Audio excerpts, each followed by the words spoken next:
सुबह उठते ही चाय के साथ पास्ता लपेटने का ये परम सुख अपने घर के अलावा और कहीं नहीं प्राप्त हो सकता।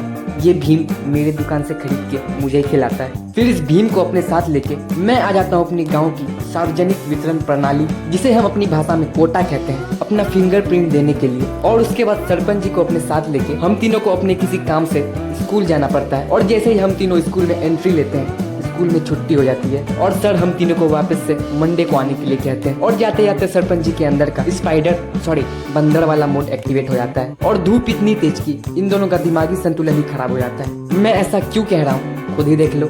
मात्र 10-20 का सामान बेचने के लिए इन्हें इतनी कड़ी धूप में भी पूरा गांव पैदल घूमना पड़ता है। और हम लोग एक्सक्यूजेस बनाते हैं कि हमारी लाइफ में प्रॉब्लम है। और सच कहूँ तो इन सभी को देखने के बाद मुझे मेरा प्रॉब्लम नहीं लगता। अरे इन सभी पागलों को नहीं, मैं तो उस मेहनती अंकल के बारे में बोल रहा हूँ। और शाम को जब अपने नींद के नशे से बाहर आया तो देखा भीम के साथ साथ मेरा नेपाली भी हाजिर है। और जब चाय लेके आया तो हमारे सरपंच जी अपने नाना जी का उड़न खटोला लेके आ गए। अब लेके आ ही गए तो क्यों ना इस उड़न खटोले पर साथ मिल के उड़ा जाए। नेपाली को साथ देने आया तो पता चला वो अपनी नानी के साथ सब्जी लेने आया हुआ है। फिर मैं इस भीम और सरपंच जी के साथ निकल जाता हूँ शाम की सैर करने के लिए। और जब इस उड़न खटोले का स्पीड टेस्ट किया तो इसके मीटर की सुई ही थरथराने लगी।